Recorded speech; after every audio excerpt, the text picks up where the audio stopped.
and then I'm going to hit record. This will be what goes up on the podcast in a couple of weeks. Okay. Welcome back to the 100 Millionaires. Whoop, wrong podcast. Hang on. I got to go and restart that. By the way, I run another podcast that totally gets me excited and lit up. I love it. I love it. I love your energy. Welcome back to the Alchemist Nation podcast. My name is Walter Morello. This is a real estate podcast where we travel across the country, speaking to millionaires and multimillionaires who have invested in real estate and they want to give back. They want to contribute some of the things that they've learned. Today, we got a very special guest. Preston Weekes comes to us not just as a real estate investor, but also as somebody who's helping in the personal development arena. Preston, welcome to the show.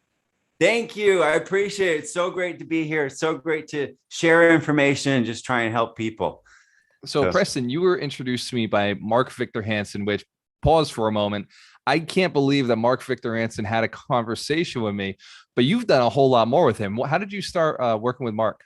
Yeah. So I started in the car business. I started with one $1,600 car and I was trying to figure out how to pay my way through school. And so I bought and sold the car and, it broke down. I didn't have enough money to get home and I, limped it home, but basically I kept reinvesting in myself. And by the time I graduated, I couldn't get a job that paid me more. And I built that one $1,600 car into owning and co-owning 15 different car dealerships and doing $50 million a year and having different verticals from finance company, paint shop, mechanic shops and different stuff like that. But Mark Victor Hansen was my client. And interestingly enough, too, you see behind me here, my license plate, there it is, More Joy. So back in 2010, he came to me and he was trying to get rid of his Lexus. I had a company called Car Finder and I'd buy cars for high-end clients. And so that was his license plate on his car from California. He traded in and I bought him another Lexus. But he saw what I grew in that business and he brought me on to what his vision was to create a renewable energy company. So Mark, for those of you who don't know, he created Chicken Soup for the Soul books, 1 Minute Millionaire, Latin Factor, 59 #1 New York Times bestsellers, over 500 million books sold, not dollars, books. So do the math on that. But he's literally changed the world. But he came to me and said, "Hey, Preston, will you help me in my mission to help the world?" And so we started a renewable energy company and then we sold that in 2019. And it's just been a complete adventure from there. And I've been helping to run his back end operations since 2016. So that's how we connected. That is the power of a big vision, right? So you obviously were a successful person. You were crushing life. And I love that you mentioned having multiple verticals. Though, by the way, I got to go back to that. You didn't start with multiple verticals. You started with one vertical. Yeah, right. No, I started with one man and I had to figure out how to go from one person to two people, and then from, 2 people to 10 people. And there's all these learning curves that you have along the way. Some of them are expensive. Some of them are time consuming, but I went through all of them and going from multiple staff to multiple location is another thing. And then multiple location to multiple companies is another transition. And so it's been an evolution and a journey, but it's taught me things that I could never learn any other way. And so I love it. And it's just been so much fun to do. And that's one of the pieces I think a lot of people have to remember, because everybody who comes in as a real estate investor decides, I'm going to get my real estate license. I'm going to become a wholesaler. I'm going to flip real estate. I'm going to buy real estate. I'm going to start a property management company, then a landscaping company. Then I'm going to be a plumber. I'm going to get my license. And they want to have all these verticals because they have one client who keeps wanting different things. Mm-hmm. How did you know it was time to add a vertical? And did you refer to other people for a period of time before then, just to keep your customers and clients satisfied? I actually, and some of those, I even came back the other way too. So what I did was when I grow to a certain point where that specific area became a really high cost, all of a sudden I'm paying $20,000 a month or $30,000 a month to, one thing. I start to look at it and go, okay, that's a company. They've got profit margins in their company. How much are those profit margins taken out of my company? And am I big enough to be able to hire someone to justify replacing them and then bring it in-house? And so I did that. I started mechanic shop to start different things. But the funny thing too, I'll share is actually when I was growing, I had a mechanic shop. I had great mechanics and at this one location, and I was trying to feed everything through there, and I actually learned that that was a bottleneck in my own company because all of a sudden I wanted to give all the business to my guys and keep them busy. And so I had things waiting, but then I wasn't getting things done. And so then I had to go, okay, I can't do that. I've got to do multiple places. I've got to, bring other companies in and have my people and have a combination of it so that it all works and that I'm not pinched, I'm not stuck. And then it opened up that, that pinch hole, that bottleneck in the company and allowed it to flow again.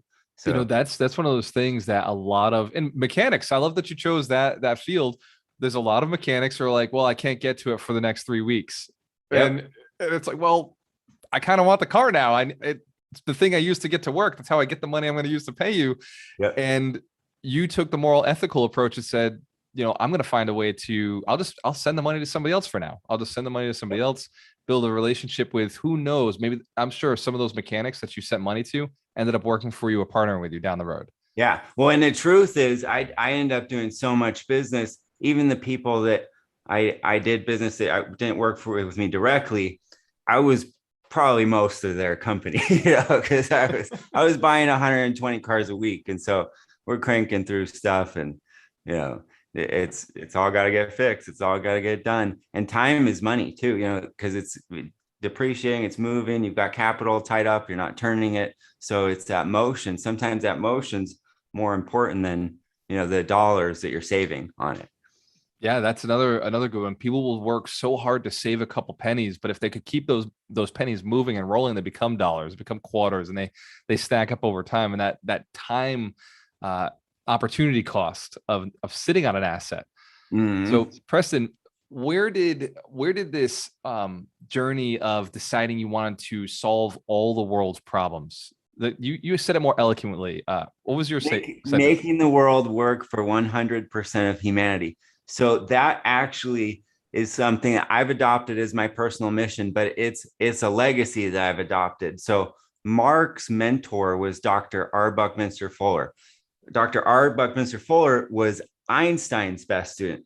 So Einstein and then Bucky studied under Einstein, and then Mark studied under Bucky. He traveled with him for 7 years around the world. And then I've worked with Mark, and Mark's such an inspiration. I've always followed, motivational people. I've always followed inspirational people. I went to my first Tony Robbins seminar when I was 16 years old. I flew to Atlanta. I walked across the coals. I did the whole thing.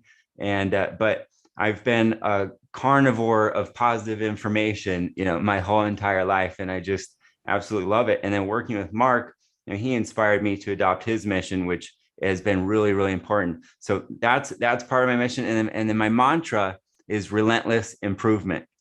So I believe that, like the world is always moving, like things are always changing. Like we're sitting here and we're talking together, but like people are out there doing stuff. People are out there changing the world. People are out there selling things. They're making a difference. They're making money. And so if we're stagnant and we just sit here and we don't do anything in our life, the world's literally moving and advancing around us. And so, and I can't know everything. I'm not perfect. I'll never know everything. So I've adopted that as my personal mantra, relentless improvement, because I'm just on a journey to try to do better and keep trying to do better the next day and then the next day and the next day. And if I can do that, then I'm on the right path and I'm doing the right thing. It's fascinating because I read the book Science of Getting Rich, and Wallace D. Wattles made a statement that said, focus on the best, surround yourself with the best, become the best. And since then, I've always focused on just being my very best, like whatever it is every day, because every day it's a moving target, relentless growth, relentless improvement. I was good yesterday, but now because of yesterday, you can be better. So there's this always this compound effect with growth. What would you say would be your highest leverage point? If you were to get 100% of the world working for 100% of the world, what would be the leverage point? What's that highly leveraged piece? And I'm sure you've already built a business around this. Yeah. Well, I think, come distilling it down, if I'm understanding the question right, is that human connection, connecting with people. And I think, there's one that, I like words, I think words that you use create your life. and the words that you say and the words that you think create your life. And your mind actually doesn't know, or your body doesn't know the difference between what you say, because you have your mind, you have your subconscious mind. Your mind chooses your words that you say, the words that come out of your mouth. And then your body hears that and it processes those things. It processes that and they show up, and it literally doesn't understand the difference between the two. And so if you're feeding your subconscious thought process negative things, all these things, and avoiding, people and all these different things that are out there, you're in a space that is stopping you from advancing inside in your body. It's going against actually everything, that you want to be. And so I think people need to align and people need to come together. One of the things I was thinking about the other day, people talk a lot about social distancing, right? I think that's a mistake, because if you want to be away from them or whatever, people have their own choice, but it's physical distancing. Physical distancing is different than social distancing. And I think social distancing is a mistake, because people need to be socially connected. People need to be together, like you're doing. I mean, you do this amazing show, you do an amazing podcast, you're changing people's lives, you're connecting people together, you're connecting people with real information that can make their lives better and make a difference. And that's what needs to happen, is the social connection. So you can be physically distant because we're not together, but we're socially connecting. And I think, but words are powerful and people are powerful. And I think if we collaborate and work together, it's like 1 and 1 makes 11, in human math, when we come together, because we magnify as forces. And it's like a flame. If you put 2 flames together, you get this really big flame. And, I think that's what helps people. That's what changes humanity. And that's what will make a difference in the world. So then it becomes almost creating a culture of positive communication, and then inspiration, a hook or a trigger of contagious environment where it's like, hey, when I get around somebody, I've got to say something to somebody. And I've also got to connect with somebody daily and weekly. And this conversation wouldn't be happening if it wasn't for social connection. Like, we're socially connecting because of a strong desire to be around people who are doing great things, because we found surround yourself with the best to become the best. Surround yourself with people like mine getting somewhere. Preston, you've created a community, right? I couldn't imagine somebody like you saying community is the secret to success.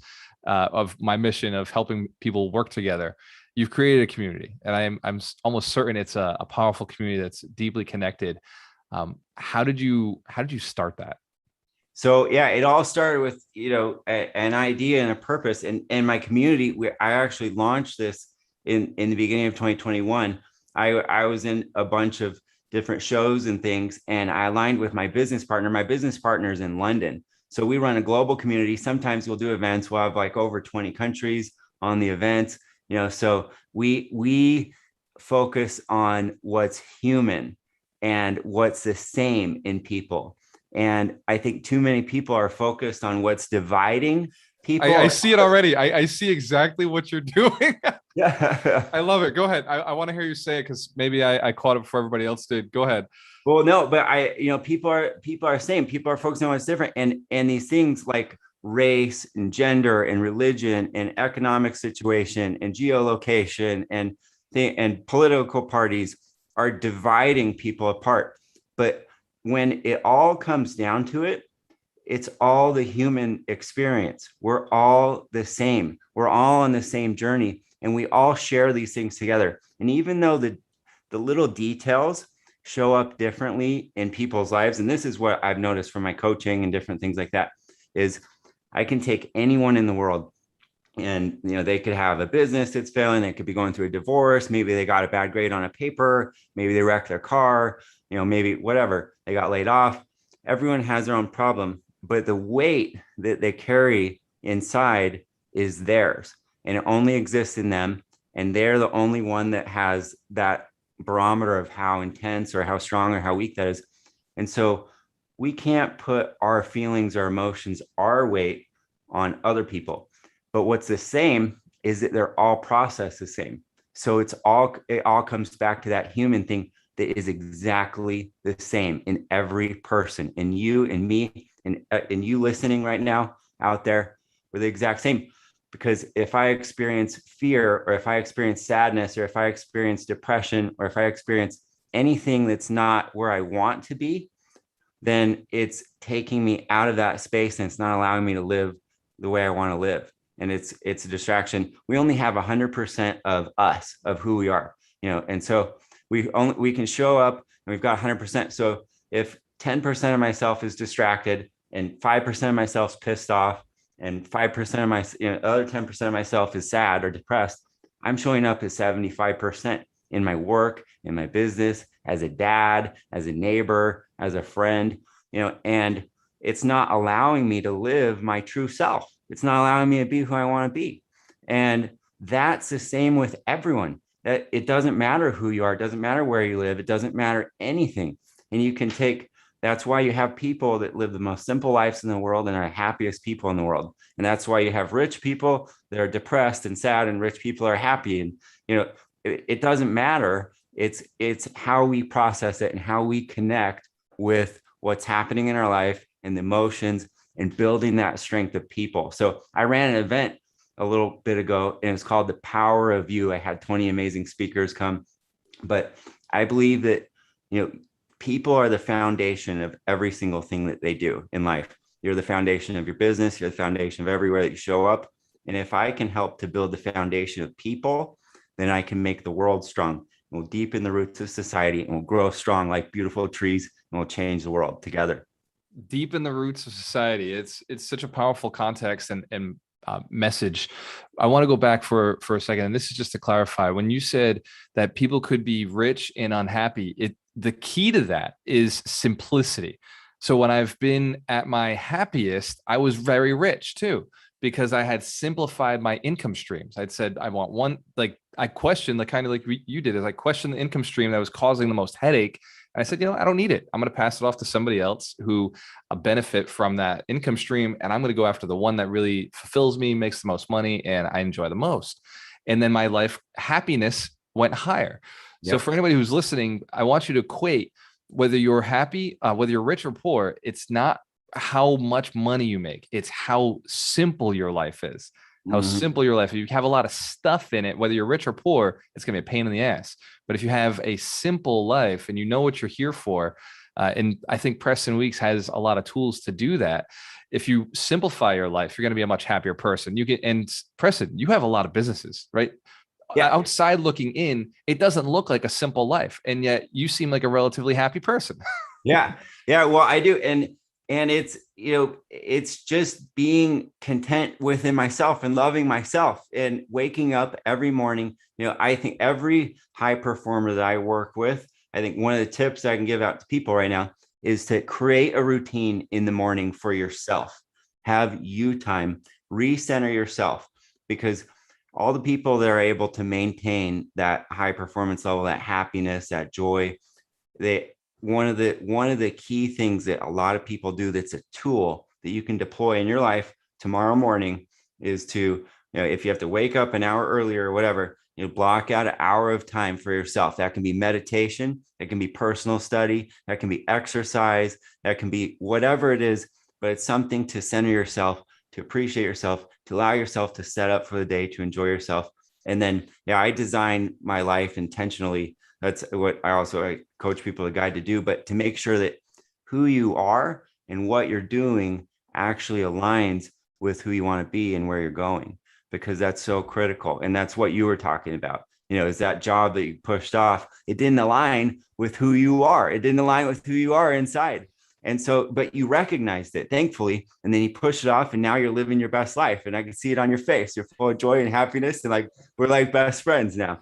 But Preston, that's a good, powerful tip. Now you've opened the question: what does your morning look like? What does your hour look like? What is that? Because I think people look at for a place that of reference. Am I at least close to Preston's morning? With the caveat, it may not be the same for everybody. Yeah, no. So and what's interesting, and I always have people go, oh, I can't wake up in the morning, whatever. Oh, I always stay up late night. I used to be an insomniac myself. And I was running the car dealerships. I was going crazy. I was like, I'd I'd wake up, I'd go to the auction, stay there all day, come back to the lot, make sure the sales are good, stay there until I had to put my kids to bed, go home, put the kids to bed, go back, research what cars I was going to buy the next day. So it's just like this thing. I'm up to at night in the morning, leave to the auction 5:30 in the morning, and I'm going.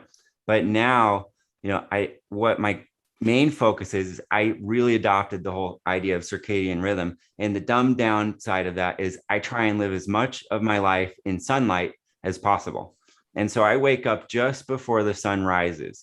And here, so it's usually about 5:15 my time. I wake up, and then, I don't touch my phone. I don't mess with it. I do a stretch because stretching feels really good to me. I do meditation. I'm spiritual, so I do prayer. But I have that, and then I do personal study. I find something that I want to learn that's going to better my life. It doesn't necessarily have to do with my business or anything like that. I go and I research something, I learn, I better myself to do that relentless improvement, because I have to live that to be true to myself. And so, I keep learning and I keep trying to progress and I keep trying to do better every single day. So that's how I start my day. And then I come in and I have an assistant in the Philippines. I've been outsourcing since 2010. And so, she checks in with me, at 6 o'clock and asks me if I need anything. Sometimes, I'll get back with her whenever I get back with her. But and then I get my day started when I'm ready and I'm done with my personal time. Then I start to jump into my tasks and roll out through my day. Fascinating. That is such an amazing system for starting your day. I love the circadian rhythm. So I actually last night was thinking it because I recently felt anytime I start writing a book or getting into a project, I go into insomnia mode. Yep. For whatever reason, writing at night feels better. Mm-hmm. But I woke up this morning saying the same thing. I was like, man, I got to get back to sunlight. I'm missing it right now. I've got to get back to seeing more sunlight. I haven't seen it in a little while. I don't know if you're the same way, if like writing at night just feels better. I don't know why. No, it does. And there's actually, studies and there's medical things, that being around sunlight is better. It's more positive. It doesn't cause depression or things like that. Vitamin D is good for you. So all the different things that you can do, help to align with that. And then too, people always say, oh, well, I can't wake up that early. I'm too tired. Oh, I'm starting to wake up at 7. No, just do it. Just do it. Say you're going to do it. Claim you're going to do it. Own it. Be it. Set your alarm for 5 or 5:30 or whenever your sun rises. Do it 10 minutes before, and set that alarm and wake up and have that space. And if you're tired and you need to adjust into it, take a power nap in the middle of the day. But you can actually start to transition out of it by just adopting it and sticking to it. And if you're tired, you can support that. But that will get you there to that time frame, and it'll close the gap. Hello, one of my coaches says that. He says, look, just whether you think you're tired or not, your body will support that belief. So you've really got to put yourself into a state of, look, tonight is going to be a 4-hour night and it's going to be freaking awesome. It's going to feel great. It's going to be the best sleep I've ever gotten. Yep. My business partner has an opposite approach. He spent 3 years over in Afghanistan when he was in the military. Mm-hmm. And he told me, he's like, well, what we would do anytime we'd shift that many hours in the flight is stay up all night and be completely burnt out through the day. And then the next day, whatever time you set, you went to sleep. So yeah. Whatever works. Yeah. And what I like to do is, to tell yourself, to give you permission or the thought command or whatever, it is you want to call it, the night before, to go, okay, tomorrow I'm going to wake up as whoever I want to be, whatever it is. I want to wake up. I'm going to be a leader. I'm going to be a business owner. I'm going to be someone who can be looked at as a person of trust. I'm going to be someone who can help people to grow. I'm going to be whatever it is. I'm going to be someone that sells, 20 properties. I'm going to be someone that attracts people to get listings, or whatever it is that you do in your job. You can create who you want to be and show up as that person. And if you believe it, it's just like I was saying at the beginning, what you say is what you create in your life. And if you tell yourself enough that that's who you're going to be, you'll become that person and you'll be that person and you'll step into it and you won't hold yourself back from it. Because too many people hold themselves back and they go, oh no, that's not me. Oh, I can't do that. Oh, it's hard to wake up. Oh, it's, and anytime anyone does that, you're giving your power away to that thing that's stopping you from doing what you want to do. And as soon as you pull that back and you gain your power back in your life, you can be anything you want to be. For everybody who's listening, get your power back. Go to iTunes, go to Alchemist Nation podcast, give us a good review. We are always looking to help more people. I think what Preston is sharing with us is powerful. So go to iTunes, give us a good review, share it with somebody. I'm about to ask him a powerful question. I believe he's going to have a very strong answer to. Preston, if you could go back to your 20-year-old self, if you could go travel back in time and give yourself 3 pieces of advice that would bring you to where you are today, happier, more successful, and have a bigger impact on the world, what would you tell a 20-year-old entrepreneur who's just getting started? I'll tell you the biggest thing that I can tell someone to do is to separate your failures from who you are. Every entrepreneur I know has had a major failure. Even Mark, he went bankrupt. He did a business, this geodesic dome company, and he went bankrupt, and it didn't work out. But I've gone through hard times. I've had challenges. I had things in my dealership where the company that was financing things got acquired, and they called the note on my stuff, and I had like tons of money due. All of a sudden, there's this big battle, and I thought in that time, that was my baby. I thought, oh man, this is, I'm failing. And I was confused. And that's actually that experience of getting through. That's what gave me my foundational piece that I teach at formulaeq.com, and I teach in my coaching. But it's that separation of knowing that something you did failed, but that's what failed, and you're not a failure. And you're actually the creator of your life. So that's one. What you do, in your life is not a failure. You're not a failure. What you did failed. Maybe it was a bad idea. Maybe it didn't work. Maybe there's some external circumstance that caused it to fail. And you can analyze that and look at it and decide if you want to do it again or not. But you are not a failure, and you're a creator of everything in your life. And when I came out of that, I was able to start and partner up and do 9 more car dealerships, and then, do all these other amazing things because I didn't give up on myself. So that's one of the biggest things, and, being in a space of, constant improvement, and is the second, knowing that you are not able to know everything, and you're not able to do everything. So you can constantly learn and constantly keep growing. And then the third one is to support yourself with people that are different than you. So when I was hiring people and I was learning that, you go, oh, I want to hire my friends. Oh, I'm going to get along with this guy. Oh, he's going to be really great, in my company. No. I don't want to work with myself. I know what I can do, and that's my strong suit. That's what I'm bringing to the company. So I need to bring things that are different that can support me. There are things I don't want to do, things I'm not good at, things I don't dread to do. And I'm the worst person at sitting down and, just like putting in data like over and over again. Like I'd be the slowest person in the world on that, because I have to be in like a problem solving creative space, but I'm one of the best if you throw me in that arena, and that's where I shine. So that's where I need to be. So recognizing what your skills are, what you're good at, supporting that, owning that, being that, and then support yourself with all the things that you're not good at, and everything else will work out for you. That's powerful. And if you could throw a third one in there, what would it be? Oh, that was Did I miss it? The second one. Oh, it was the constant learning. The constant learning is the third one. Constant learning, because you if you think you know everything right now, then you're going to be irrelevant if you're not learning things. The world's progressing faster than we've ever seen before. Everyone's connected. So like in my car dealerships, the only way I survived was that I was looking ahead, and I kept staying ahead. And because I went from an industry where you literally parked your car in the corner, you took a piece of paper, you wrote your phone number and your price on it, and you parked at the busiest corner, to every single person showing up on my lot, every car in the country, the history report, the book values. So I'm competing. I'm in Utah. I'm competing against New York. I'm competing against Florida. And it squeezed all the margins out of the car business, and it changed the dynamic of the business. And if I wasn't looking ahead, I would have gone out of business like 10 times, in between there. And so I was able to adapt and keep learning. And that's that third one. That is powerful. And so it was grow yourself, right? I missed the first one. Go ahead, Preston. So I've been listening so deeply that I couldn't keep track of the numbers. So you're not a failure. You're not a failure. You're not a failure. Your thing failed. You're not a failure. And then it was keep That's learning. an And then it important was differentiation. get Keep the right learning, people and get people are different than you. different from you. Yeah, different than you. Phenomenal. Not the same as you. Don't hire yourself. Don't hire your best friend. You know, And and Preston, if somebody wanted to go and reach out to you and join your community, you mentioned your community was free.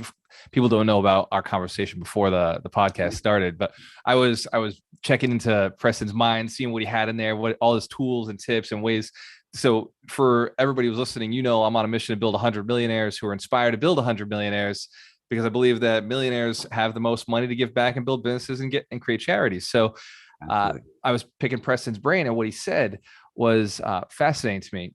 Preston, you have a community. You're offering something for free right now. If somebody wanted to taste it, see what the community is like, what is the link? And give us a little bit of a heads up on how that community works. Yeah, so it's formulaeq.com. Formula EQ. EQ is the emotional quotient, the EQ, the emotional intelligence. IQ is intellectual quotient, intellectual intelligence. So everyone knows IQ. We're teaching EQ. Everyone needs both because life is comprehensive. So if you go to formulaeq.com, you can register right now. And I'm really on a mission to help people. So you can come for a whole month for free. If you don't like it, leave. And then if you want to stay, it's only $99 a month, which I say only $99 because I charge $333 an hour for one-on-one coaching. And it's me and my business partner. And you get live group coaching and you can ask questions. And that's like $3.20 a day. It's like less than a Starbucks coffee. So, and then we have, we're building out the portal. We're building out more support. We're having, in the member side of things, when people register and they join, we have all the old recordings, all the old lessons. People go back and visit. We have meditations and things we're adding into it. And we're working on building that up right now on the member side to create more value. But the meetings are what's incredible, and coming to the meetings or listening to the meetings after, and you can come sign up for free right now and join us. So there's no excuse not to. So if you have some voice in your head that says, oh, I'm too busy. No, don't stop yourself from succeeding. Don't stop yourself. Don't put any limitations. I don't care if you come, but just don't set any limitations for yourself. Go be amazing you. Go change the world. And what day/time do you run it on? Because I know I'm probably going to show up for a couple of these. I'm getting my free month in. Yeah, absolutely. I want everyone to. And, but you can come. It's at 8 to 9 a.m. It's an hour long Pacific time. So it's Mountain time. It's 10 a.m. Central. Or Eastern time. It's 11. Sorry, Central. It's 10. But yeah, Eastern time, 11 a.m. My partner's in London. It's 4 o'clock his time. My assistant's in the Philippines. I don't even know what time it is, her time. She's great. But she knows what time it is, right? We're all over the world. I've even had people in Australia and it's like 1 a.m. or something, and there's still people in India, all over, and they come and listen. And some of the people like to do it on the video recordings after, and some people like come to the group. But I suggest everyone come to the group because you can ask questions. If you feel vulnerable and you're ready to participate and jump in, you can get really great coaching. And actually, it's the best way to do it for a low cost. So Preston Weekes, you are an alchemist, and how I define an alchemist is one who transforms themselves so that they can transform others to be a better state. In the past, it was transforming lead into gold. Now, I believe we transform ourselves into a higher being. So thank you, Preston, for your delivery, for all the value you've delivered, and for your mission. Cheers to your success. We have a choice. I always work with the best. Preston Weekes, thank you, brother. Thank you for what you do. And one last thing too is, if anyone wants to reach out to me, you can text me. Text the number 21,000. You can just text Preston, Preston, if you want to reach me that way. And you can connect with me. And if anyone wants one-on-one coaching, other things like that, or business solutions, I can help with that too. But I love what you're doing. I appreciate you, and thank you for having me, because you are in line with my mission. You're making the world work for 100% of humanity, and you are doing real change. And I love that you're doing the millionaire thing, because what that is living a life that's bigger than yourself. If you give, you live a life that's bigger than yourself. If you donate, you live a life that's bigger than yourself. If you keep everything, you're living a life that's small, and you're living a life that's just right here inside yourself. So I encourage you to follow your mission. Everyone out there, follow your mission and live a life that's bigger than yourself, and live a life as a creator and create your life and be amazing. Preston, I don't think testimonials get any better than that. Thank you, brother. I appreciate you. Absolutely, brother. Awesome. If you could just hang out a few minutes, I want to ask a couple questions, make sure that